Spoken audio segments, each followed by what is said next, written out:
Capítulo 6. As janelas da memória, o armazém de informações. Definição: as janelas da memória são áreas de leitura da memória num determinado momento existencial. São arquivos em que o eu, o gatilho e o alto fluxo se ancoram para ler, utilizar as informações e construir o mais incrível dos fenômenos, o pensamento. Nos computadores, temos acesso a todos os campos da memória digital. Na memória humana, temos acesso a áreas específicas, que chamo de janelas. Uma janela é como se fosse uma residência. Cada residência tem características básicas que a definem, como arquitetura, espaço, quadros, roupas, eletrodomésticos. Do mesmo modo, as janelas da memória têm centenas ou milhares de informações que as caracterizam. Deslocamento da personalidade. No livro Armadilhas da Mente, comentei que a intencionalidade não muda a personalidade. É provável que todos nós, cedo ou tarde, já tenhamos tentado mudar alguma característica doentia da personalidade e falhado. Até psicopatas tentam se refazer em algum momento, mas falham. Existe um consenso na psicologia de que a personalidade não muda. Na realidade, esse consenso, que alguns consideram uma tese, não tem fundamento, não se sustenta. A personalidade não é rígida, não é linear.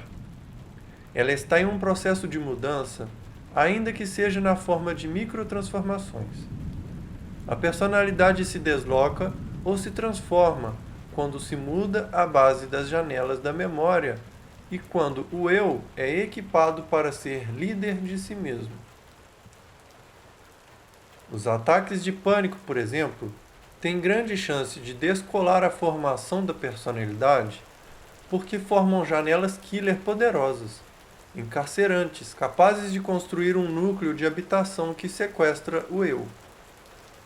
A pessoa que vivenciou uma síndrome do pânico, ataques repetidos pelo menos uma vez por semana, nunca mais será a mesma.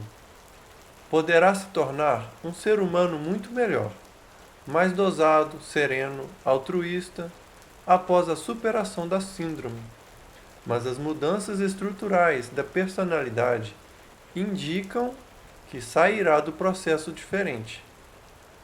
Uma pessoa que passou por uma guerra e vivenciou atrocidades sairá com deslocamentos importantes em sua personalidade.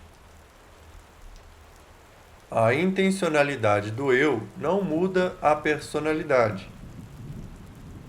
Se a personalidade é mutável, por que então não é fácil mudar características doentias como mau humor, impulsividade, baixo limiar para frustrações e timidez?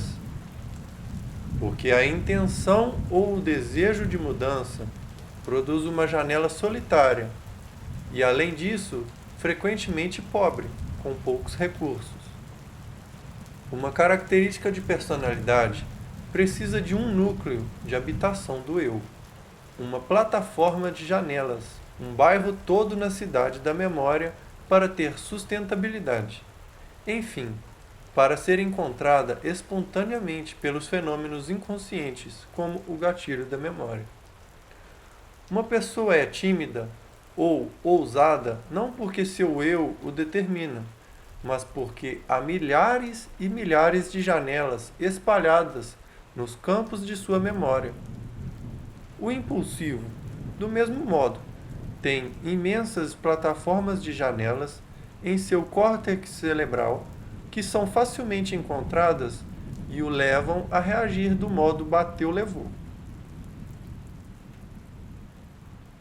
Dependentes de drogas. Quem é dependente de drogas não se torna um encarcerado pela droga química em si, mas pelo arquivamento das experiências que com ela tem. Com o passar do tempo, O problema não é mais a substância psicoativa, mas a masmorra construída dentro do eu, financiada pelas inúmeras janelas killer espalhadas por sua memória. Pessoas dependentes recaem com facilidade, porque, ainda que tenham tido sucesso num tratamento, na realidade, reeditaram apenas uma parte das janelas traumáticas, que contém a representação da droga. Outras janelas doentias permanecem vivas, capazes de serem encontradas durante um foco de tensão e financiar uma nova compulsão. Existe um conceito falso de que um dependente de drogas ou álcool será dependente a vida toda. Essa é, inclusive, uma das proposições dos alcoólicos anônimos e de muitos psiquiatras. Em tese, é possível sim deixar de ser dependente. Para isso, é preciso reeditar todas as janelas traumáticas ou killer, o que é uma tarefa difícil, pois elas não aparecem durante o tratamento. Embora o conceito seja falso, de que o dependente será sempre dependente, ele é útil para o eu viver sempre em estado de alerta, pois numa crise, perda ou frustração, o gatilho da memória poderá encontrar as janelas doentias que ainda não foram reeditadas. E nesse caso, se o eu não proteger a emoção nem gerenciar seus pensamentos, poderá recair e se autodestruir novamente. Se o eu for conscientizado sobre as armadilhas da mente e equipado para pilotá-la, poderá, em vez de se punir e autodestruir, usar a recaída para dar uma nova chance para si mesmo, ser mais seguro e reescrever as janelas que o enredaram. O sonho é reconstruir bairros na memória.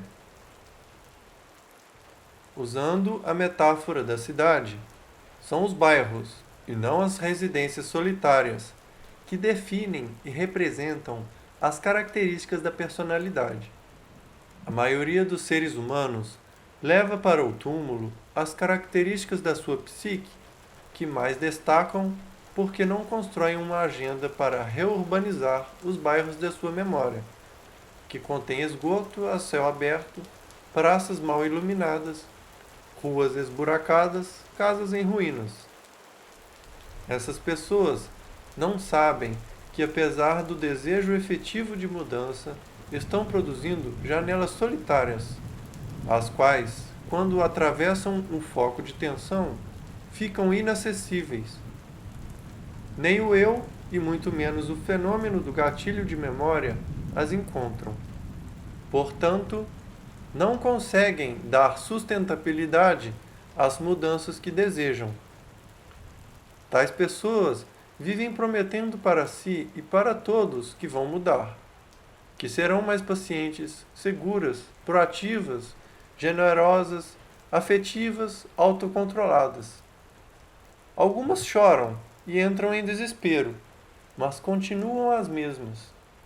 Não entendem que a maturidade psíquica não exige que sejamos heróis, mas seres humanos com uma humildade inteligente, capazes de reconhecer nossa pequenez e imaturidade e construir uma nova estratégia, uma plataforma de janelas saudáveis, um novo bairro em nossa memória. O heroísmo deve ser enterrado. Como estudaremos, o grande desafio do ser humano é abrir o máximo de janelas num determinado momento existencial para raciocinar com maestria. Entretanto, infelizmente, se encontramos janelas traumáticas, podemos experimentar a síndrome do circuito fechado da memória e impedir o acesso do eu a milhões de dados. Essa síndrome nos faz reagir instintivamente, como animais irracionais, e desse modo leva-nos a ser vítimas de ataques de raiva, ciúmes, fobias, compulsão, necessidade neurótica de poder, de controle dos outros, de perfeição.